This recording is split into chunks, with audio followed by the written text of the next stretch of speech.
For millennia,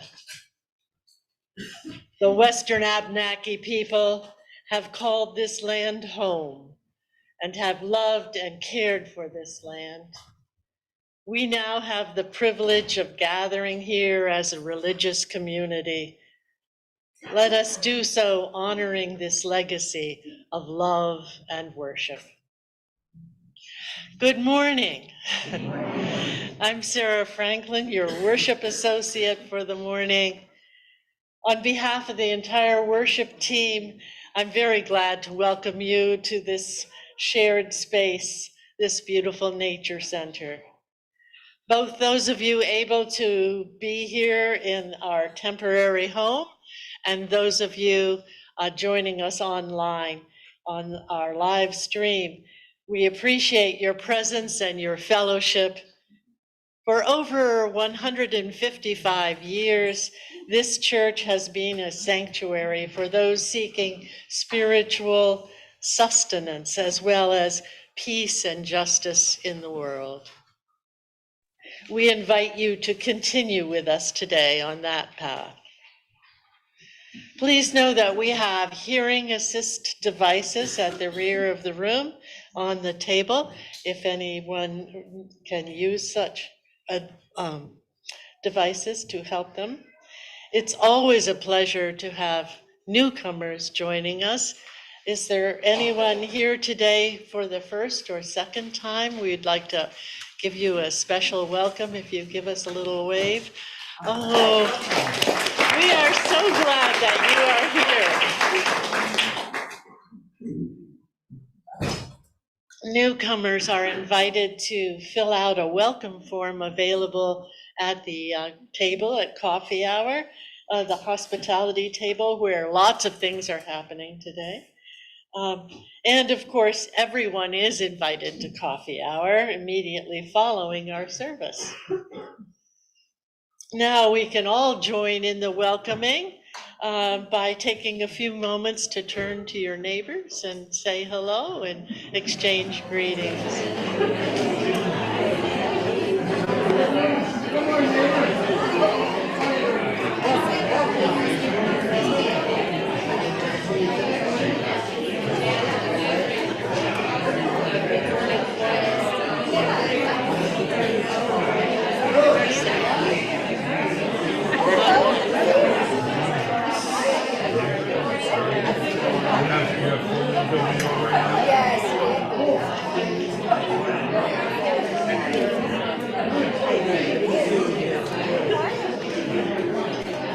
It's so nice to see how much you have to say to each other, and it's a good thing that we can continue our sharing with each other at coffee hour.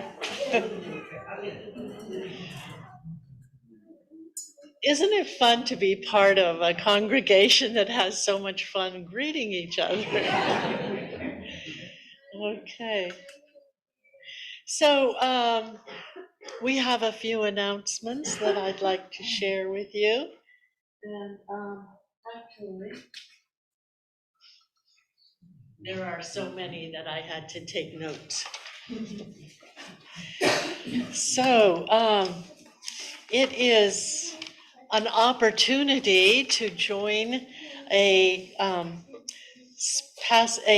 spiritual challenge. Excuse me, I'm going to start again. I'm just going to read what I wrote. Explore spiritual questions. Practice compassionate listening. Get to know fellow church members. Join a chalice circle today. This is the last day you can join. You can register for winter or fall chalice circles. And they are composed of 8 to 10 people who decide when to meet and at what time. You can find out much more about them and sign up for one with Elaine Ball at the hospitality table following the service. You can also sign up to host a fall circle supper. It's a great way to deepen connection with friends and members and newcomers. You can talk with Elaine Ball at the hospitality table if you're feeling able to offer a fall circle supper. Also, there will be a moving back party planned for October the 7th. Its purpose is to return the office furniture and restore items that were stored in the bell tower room and on the stage during our post-flood removal period. I think you saw in the news probably that we're hoping for an October 15th return to our sanctuary.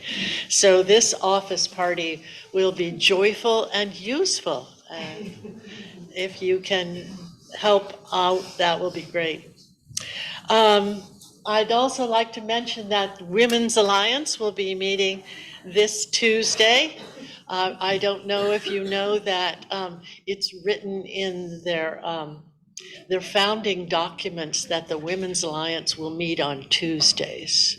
So we staked out our claim early, and we will be practicing holding on to it this coming Tuesday with a wonderful potluck supper. It will be at the Old Brick Church in East Montpelier, and directions can be found online or by contacting Sandal or Janet or any of our knowledgeable Women's Alliance leaders.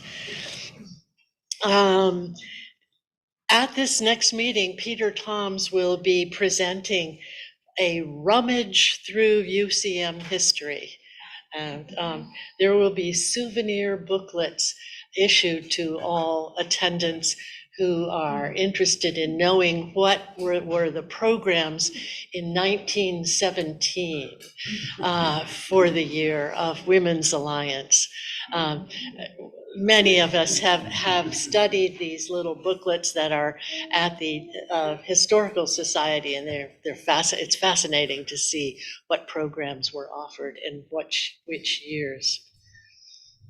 Also, our UCM CAT, CAT stands for Climate Action Team, is inviting the congregation to join in the reading of Greta Thunberg's The Climate Book.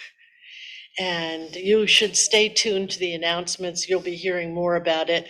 The plans are for a late October gathering to discuss section 1 of that book, and books are available for borrowing. So join in and read together. This is the last announcement.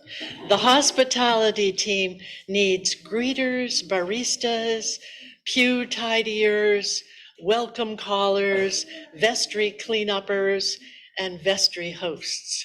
So if you're feeling that you can help us be an even more welcoming community, those are a lot of opportunities.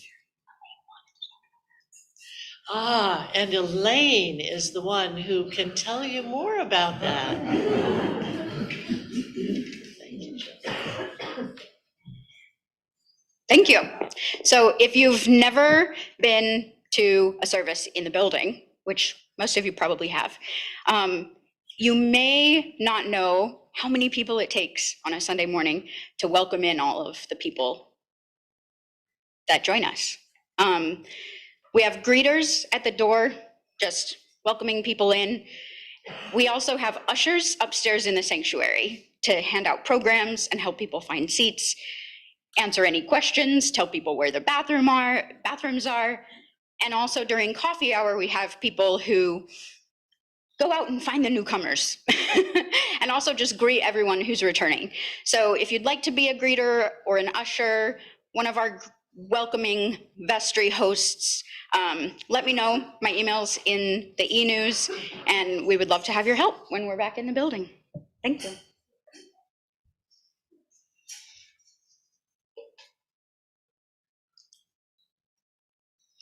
So if those weren't enough announcements for you, you'll find more in your online e-news announcement bulletin.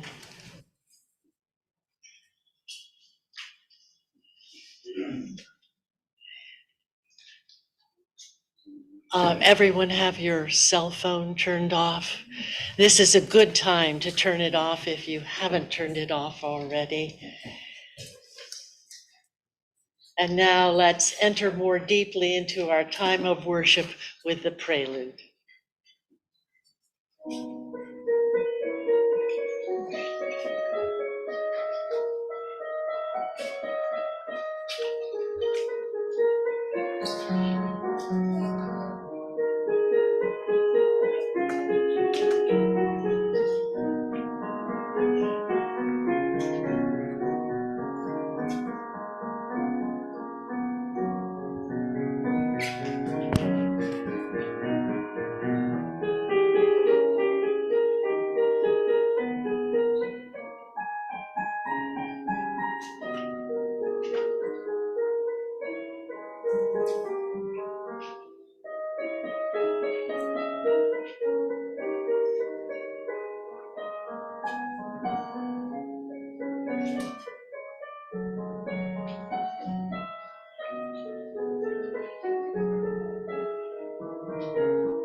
These opening words are by Unitarian Universalist minister Mark Bellatini.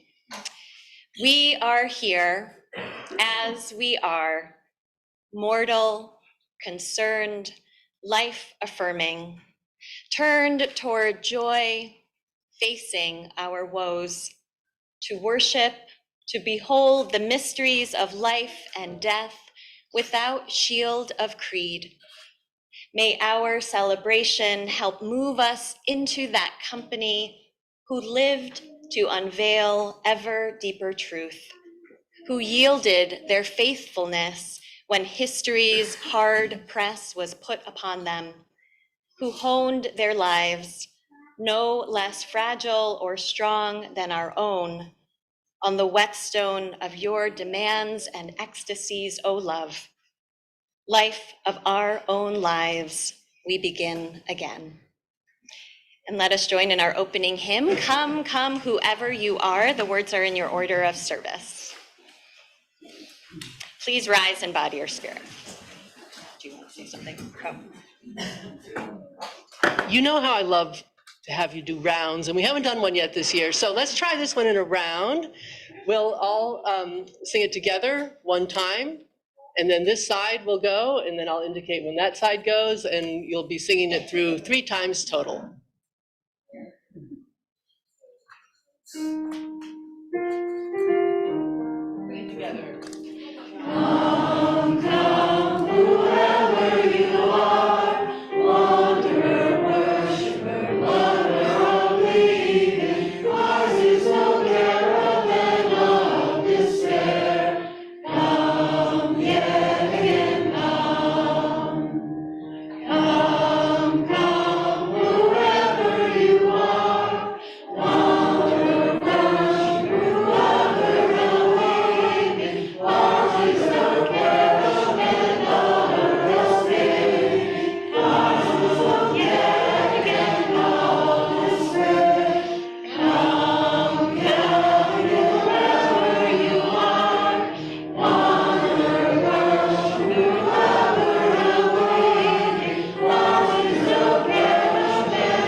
We are going to light our chalice now, and we invite Sally Armstrong to help us.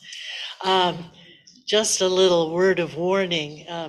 We've been having some technical difficulties with our fire lighter, and Tom and I were speculating that Sally Armstrong is the one well-named to help us with this.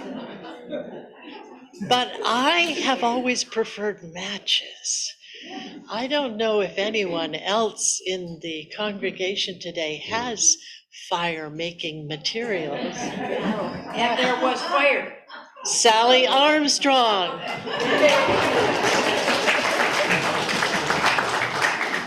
Sally has lit our chalice, which is the symbol of our Unitarian Universalist faith.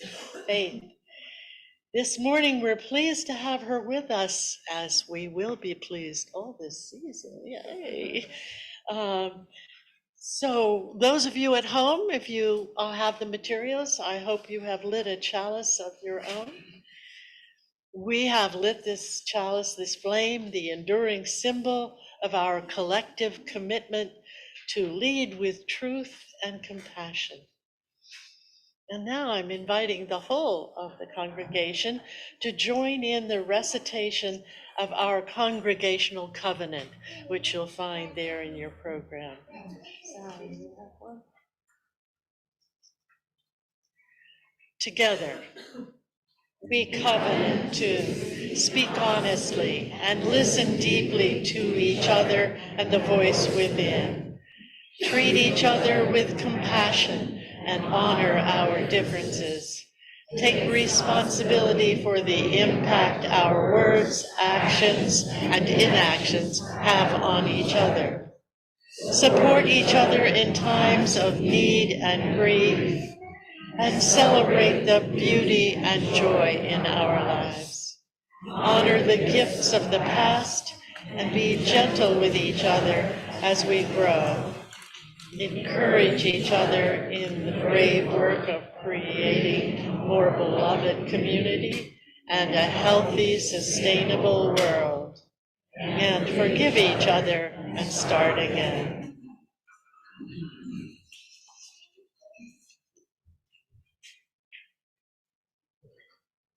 And now I'd like to invite all the children to join us for spiritual exploration. And this is going to be exciting. The preschool and kindergarten will go into the Swallow's Nest, which is the red building right outside there.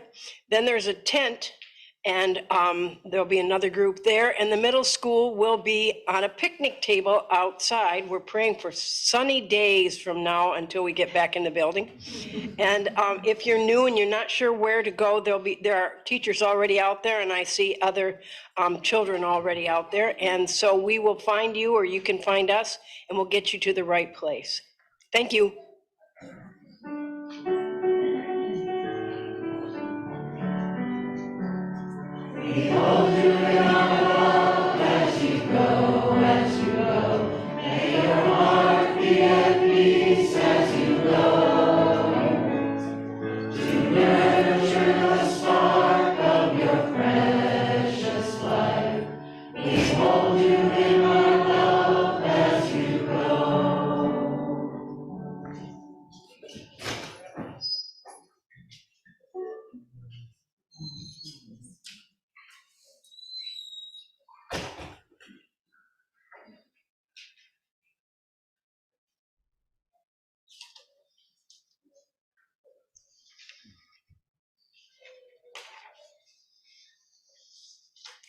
Generosity is the spiritual practice central to the well-being of our church community. With our collective resources, our free church gratefully supports the shared values of this congregation. Each month, the UCM Community Pouch Program shares part of our collection with a church fund or a community organization aligned with our values. This is the last week that we will be sharing our pouch with the UCM Care Fund. Our practice is to share half the cash offerings with our pouch recipient, and the other half directly supports the mission and ministry of this congregation. If you wish to designate your entire offering to the community pouch, please indicate that with a note attached to your cash or in the memo line of your check. Checks go to the church unless designated otherwise. So while we're here at the Nature Center, the offering basket is at the rear of the room. And you can, if you will, please remember to make your donations as you exit. That will be gratefully received always, whether your contributions are mailed or sent from your bank or automatically charged to a credit card. They are always welcome. And we will now hear the offering of the choir. There are many kinds of offerings.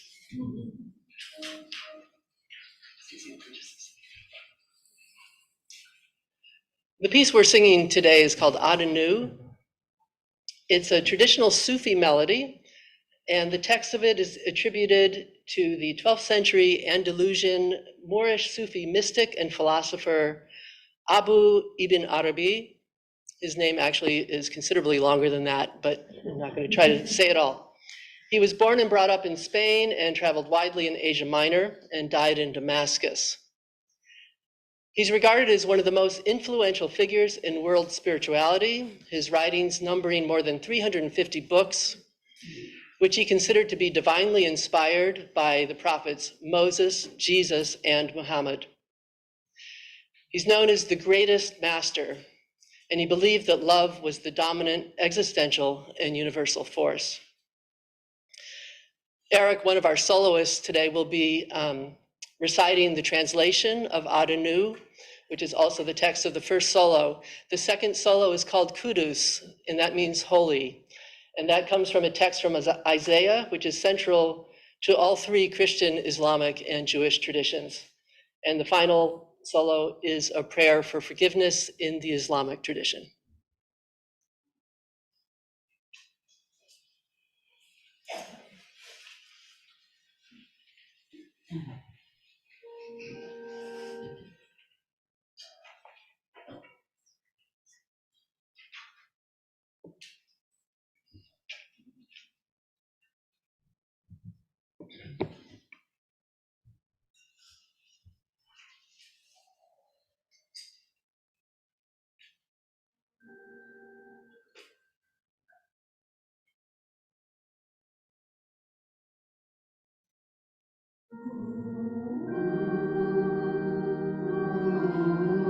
I follow the religion of love.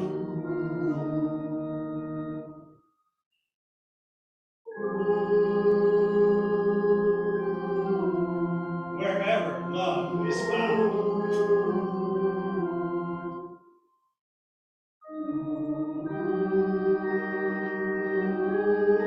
For love is my religion and my faith.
Thank you for that, choir. We enter now into a time of meditation and prayer and sharing of what is on our hearts this morning. In our community of care and belonging, we hold one another in times of joy and in times of sorrow. And in that spirit, we share in the ritual of lighting candles of joy and concern twice a month. During the candle lighting time, you may wish to come forward and to share a special joy, a milestone, so that we can celebrate with you. You may also wish to share a personal concern, a challenge, or a loss that calls for our support and our prayer. And in just a moment, I'll invite you to come forward and to form a line on the left-hand side of the room here if you are present in the room. And you can come forward to the microphone, share your name, and in a sentence or two, share with us the joy or concern that is on your heart. And you're invited to light a candle, and we can provide some strong thumbs to help you with the lighter if that is needed. As a reminder, the service is being live streamed, and anything that's shared here is also shared with our community, our congregation who is joining on the live stream. We remove this part of the service before it's put into our video archive. And if you are joining worship on the live stream, you're welcome to share any joys or sorrows you would like to in the chat.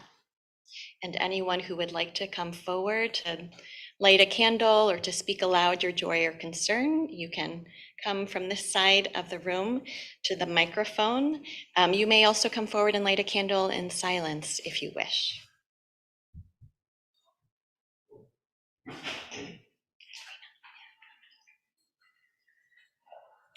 My name is Irina. I have a sorrow and a joy at the same time. My beloved cousin in Denmark died unexpectedly, and that's my sorrow. And my supportive husband, Steve, immediately encouraged me to get on a plane and go. So I'm going to be going to Denmark on the 15th, and that is very joyful, and I'm so grateful.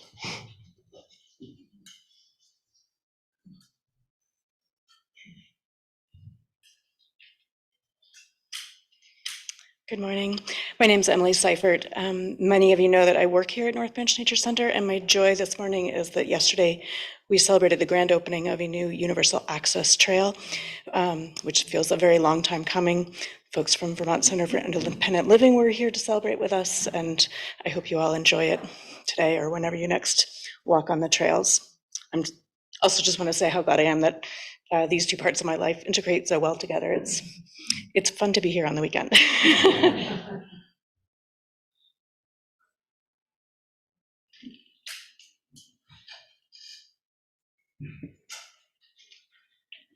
I'm Dell, and I just want to express my gratitude for that incredible anthem. I did a bunch of Sufi things in my youth, in my 20s, and a couple of, so a quote from Hazrat Inayat Khan sort of informed my life. His words were something like, "Our hearts must break and break again and again and again until they stay open. And yeah, so anyhow, thank you. That was just beautiful.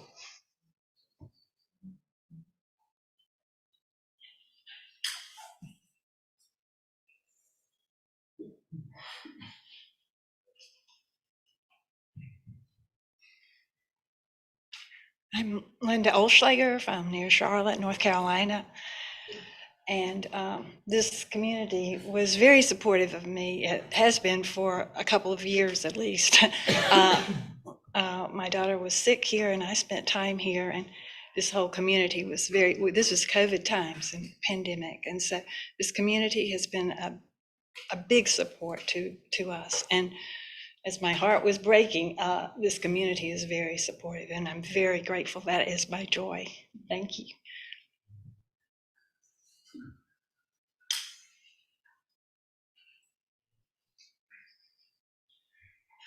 My name is Harris Webster.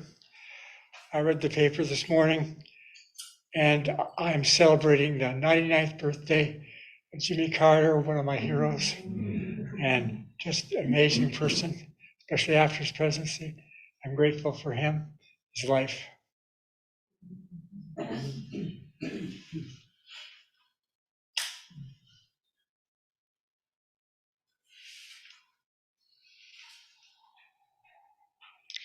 And I'll light one final candle for all of the joys and concerns shared by those of you on Zoom and held in the silence of our hearts this morning.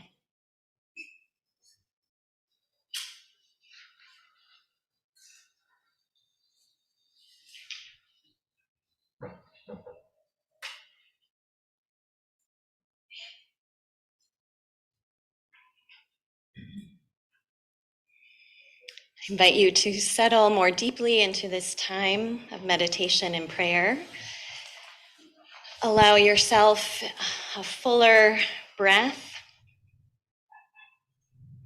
Allow your body to relax, finding deeper peace and stillness in this time when nothing is expected of you but to be here, to be present, to be aware and attentive to your heart, your body, and your spirit.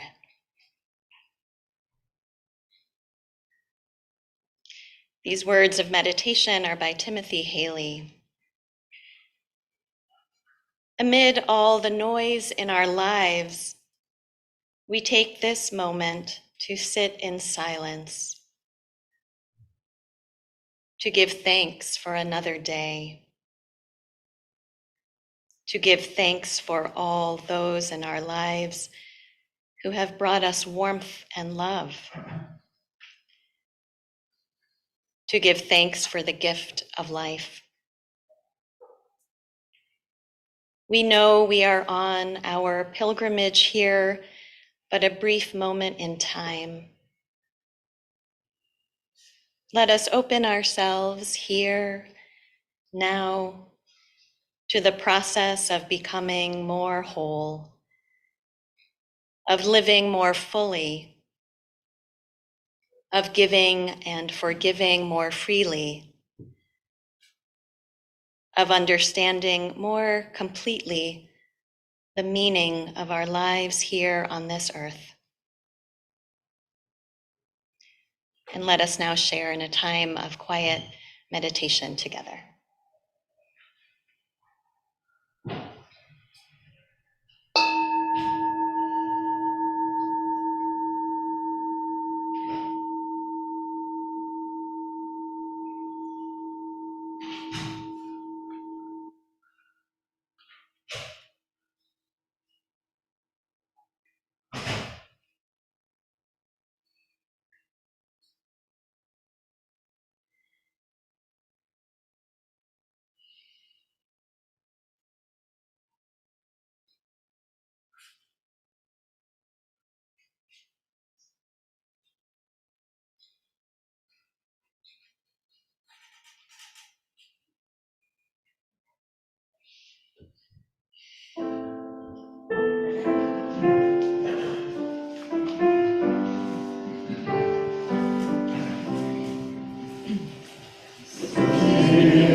This reading that I have to share with you this morning is by Unitarian Universalist minister Mark Ward. And in this reading, he refers to another UU minister and theologian, David Bumbaugh. Reason is an important tool, sure, an essential arbiter of truth claims about the world. But religion is grounded someplace deeper, where we experience the joy of living and are connected intimately with all that is. Religion is an entirely human experience, but one that we get in touch with using some pathway other than intellectual argument. In religion, we seek to address not just what is, but also what we hope for and what we dedicate ourselves to.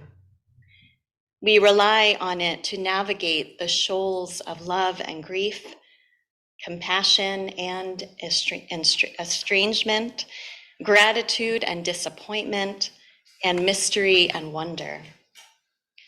As David Bumbaugh suggests, religion deserves reverence. It requires a vocabulary and a theology. This theology demands no intervention of unearthly forces, but invites us to open ourselves to different ways of living and learning. It considers the human a niche in the vast, intertwined plenitude of being. And just what is our niche? We are fragile, fallible sorts for whom just being is a blessing, and love is a pole star. Here ends the reading. When I visited my hometown of Chicago this past August, I experienced two events that illustrate contrasting sides of the story of religious life today. Story one. The first school that I attended as a child was part of the local Catholic parish, Transfiguration Church. And my son and I went out for a walk one day in the neighborhood and headed in the direction of the church property, which is just a few blocks from my childhood home. And I had heard that the church and the school were being torn down, and I wanted to witness the site of demolition firsthand. Years ago, the convent, which is adjacent to the school, had been sold off to a developer and turned into condominium units. And now the rest of the property was headed for a similar fate, being torn down to be replaced by duplexes and condos. Though I had not stepped foot in either building in nearly 30 years, it was still jarring to peek through the covered barbed wire fencing and onto the piles of shattered bricks and dust. Here was the site of a religious community that had come to an end, the remaining few faithful scattered to other parishes. The scene of demolition felt emblematic in a way of my own faith journey, which includes an eventual sharp turn away from my Catholic upbringing. Perhaps this is true for you as well. Many Unitarian Universalists arrive into the fold, having been raised in other religious traditions. We leave those religious beliefs and experiences in the past, a mass of rubble, as we construct for ourselves new theologies and new bonds of religious belonging. Those who are lifelong UUs may not see quite as dramatic a scene in your religious rearview mirror, but perhaps you too can notice the significant shifts and changes within this faith movement over the years. The landscape of religious life has changed dramatically within this country and beyond, and continues to change. In contrast to this experience of witnessing the dismantling of a religious site and community, I experienced something profoundly different, attending for the first time the Parliament of the World's Religions. Over 7,000 people gathered in a convention center on Lake Michigan from 95 different countries and over 210 spiritual traditions. And when I arrived, along with thousands of others streaming in for the opening day, we were greeted by the beating of drums, the chanting of prayers, a medley of language, and people dressed in a vibrant array of garments and costumes. The place was so vibrantly alive with humanity in its many forms and expressions. People were there who practiced relatively new religious traditions, and I would count Unitarian Universalism among these younger faiths. And there were people there from the world's oldest religious and spiritual traditions: Hindus, Jains, Zoroastrians, Jews, Buddhists, Druids, those who follow Taoism, all under one roof. Each day there were hundreds of workshops, ceremonies, and rituals, bringing people together to discuss the spiritual grounding for addressing the climate crisis, sharing lessons from interfaith dialogue, grappling with the global rise of religious nationalism, and dancing together for healing. One of the most powerful events that I experienced at the Parliament took place in a large outdoor tent just outside of the convention center. Within those makeshift walls, 6 from all over the world had gathered to prepare and serve langar, a meal offered at no cost to anyone who shows up. Langar is regularly offered at gurudwaras around the world. This is the place of worship for Sikh in the Sikh faith. And it is an egalitarian meal that engages volunteers across generations in selfless service to the community. When we entered, we were asked to cover our heads, remove our shoes, and wash our hands. And then we filed in and sat down shoulder to shoulder and back to back in orderly rows on the mat-covered ground. We were each handed a plate and a cup of water, and volunteers came down the aisles to scoop ladles of dal and rice and salad and other vegetarian dishes onto our plates. Volunteers of Langar are encouraged to recognize the divine spark within each person who comes to partake in the meal, and to treat each person with extravagant hospitality. Sitting among hundreds of people, being served a simple and filling meal, and joined in a spirit of generosity and love is a religious experience that I will hold on to for a long time.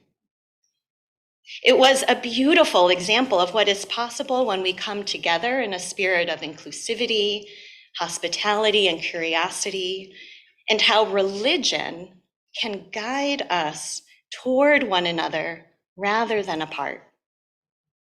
The Parliament was filled with these kinds of moments when the human longing for spiritual connection and the expression of love and grace were made evident.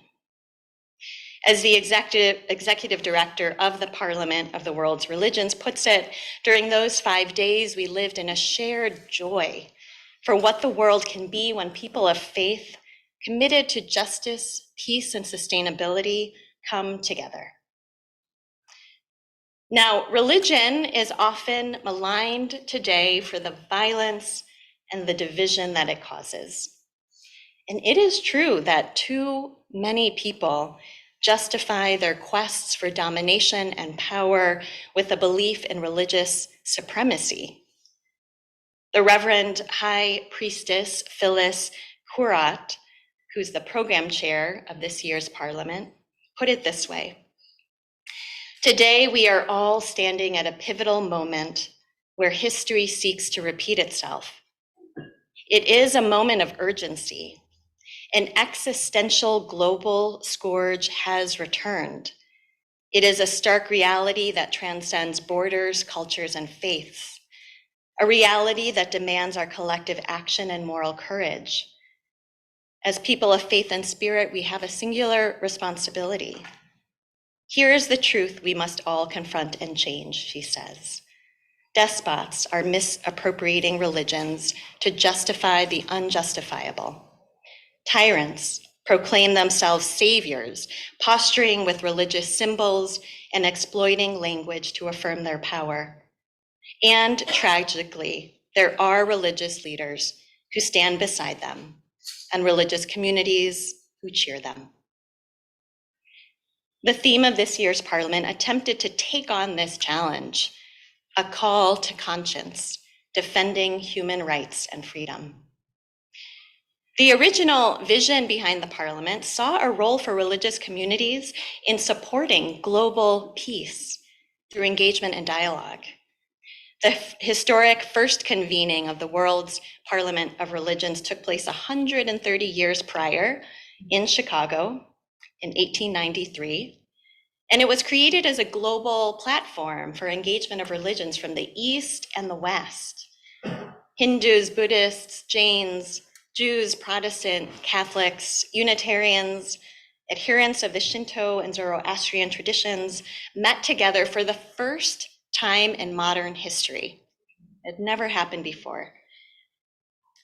A general committee was charged with setting the mission and the program and inviting people from all around the world and hosting. And the Unitarian minister, Reverend Jenkins Lloyd Jones, served as the committee's executive secretary.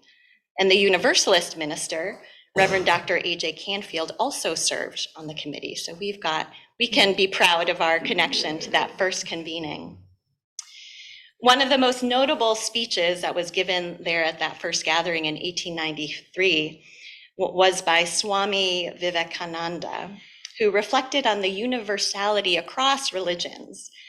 He said, every religion is only evolving a God out of the material man. And the same God is the inspirer of all of them. Why then are there so many contradictions, he asks. The contradictions come from the same truth adapting itself to the different circumstances of different natures. And while many people found inspiration in the lifting up of the commonality and unity across religions, others did not hesitate to point out how religion had also failed to adequately address the struggles of those being treated as less than human in society.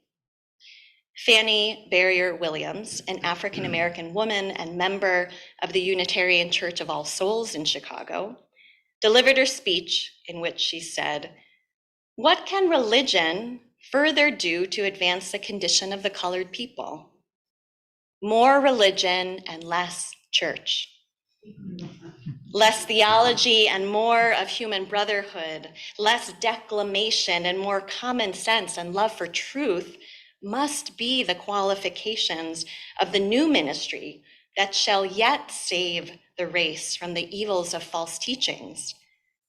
The tendency of creeds and doctrine to obscure religion, to make complex that which is elemental and simple, to suggest partisanship and doubt in that which is universal and certain, has seriously hindered the moral progress of the colored people of this country." That was in 1893. Then and now we want to know that religion can make a positive difference in our lives, including by challenging unjust systems that lead to suffering. If we are going to be part of a religious community, even this one, we seek evidence that the religion we are a part of can lead to moral progress and also lift us out of despair.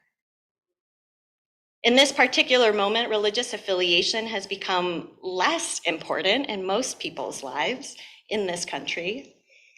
In 1998, a survey of Americans showed that 62% of those who responded said that religion was very important to them. In 2023, that percentage has dropped to 39%. Those who identify as religious nones, N-O-N-E-S, now make up 29% of American adults. That includes everyone who say they're atheist, agnostic, or not affiliated with any religion whatsoever.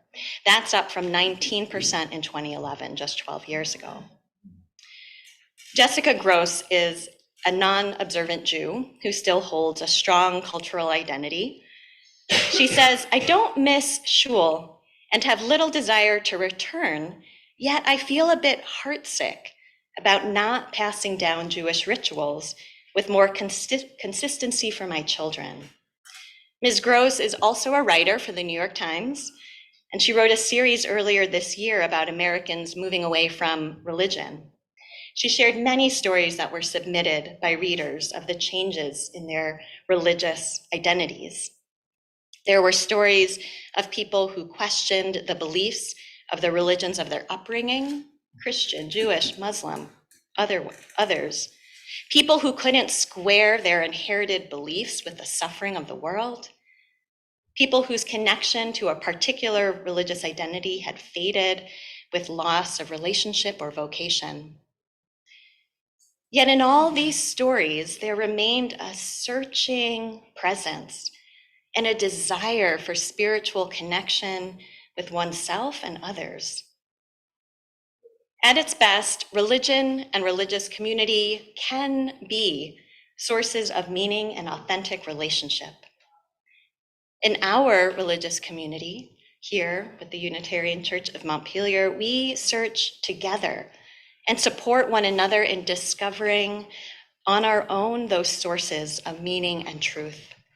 We offer connection, community, and care. We challenge one another to live in ways that align with the North Stars of our moral and ethical compass. The UU minister, Mark Morrison Reed, writes that the central task of the religious community is to unveil the bonds that bind each to all. There is a connectedness, a relationship discovered amid the particulars of our own lives and the lives of others. And once felt, it inspires us to act for justice. It is the church, he says, that assures us that we are not struggling for justice on our own, but as members of a larger community. The religious community is essential, for alone our vision is too narrow to see all that must be seen, and our strength too limited to do all that must be done. Together, our vision widens and our strength is renewed.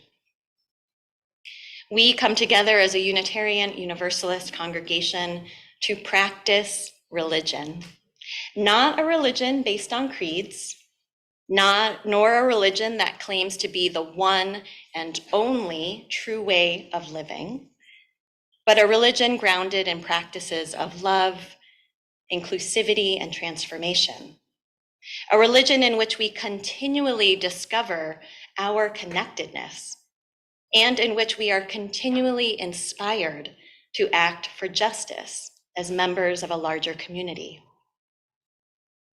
As Mark Ward writes, in religion, we seek to address not just what is, but also what we hope for and what we dedicate ourselves to. We rely on it to navigate the shoals of love and grief, compassion and estrangement, gratitude and disappointment, and mystery and wonder. Despite all the egregious harm that has been done and is currently being enacted in the name of religion, I believe that religion still endures because of its ability to match the depth of the questions we humans have about life and death and everything in between, and for its capacity for wonder, awe, and reverence.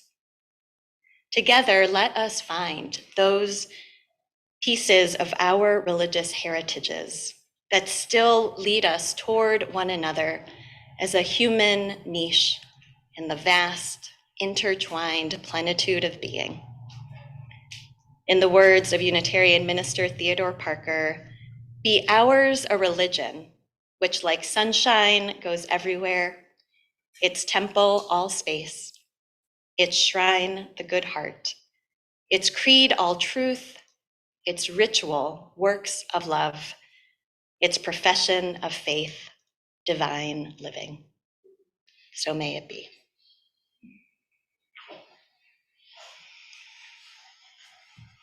Invite you to join in our closing hymn, which is Wake Now My Senses. The words are in the order of service. Please rise in body or spirit.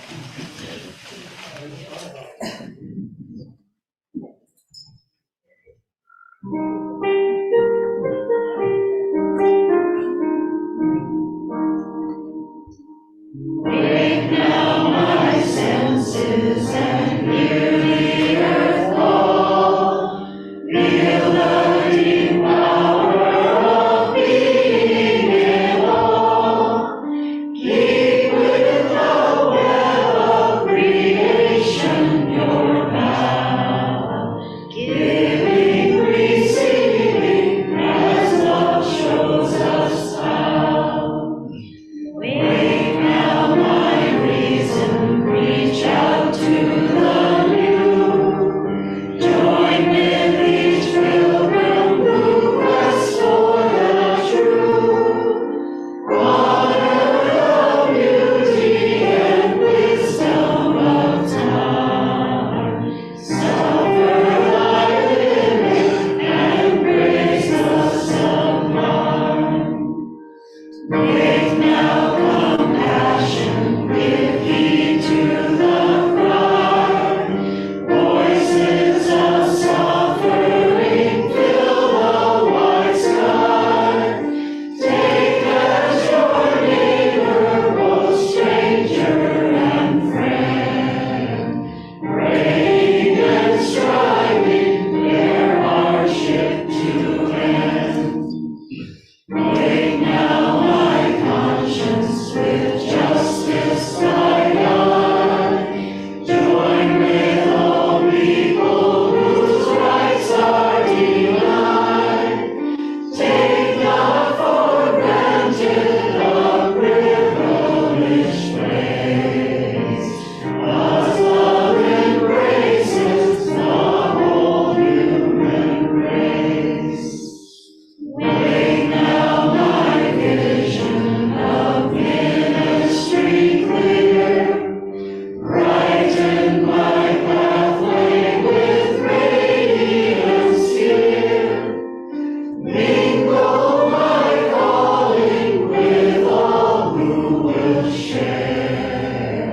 Work toward a planet transformed by our care.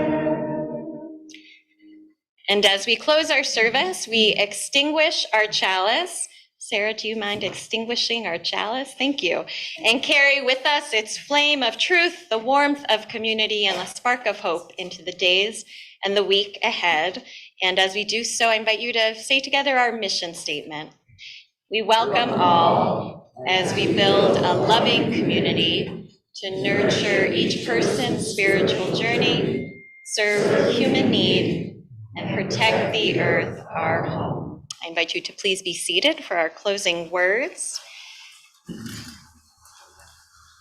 which come from the Taittiri Upanishad, translated by UU Minister Abi Jabamanchi. May divine mystery protect us together. May God nourish us together. May we work together, uniting our strength for the good of humanity. May our learning be luminous and purposeful. May we love one another. May there be peace, peace, and perfect peace. And we conclude our service with the postlude.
Good morning.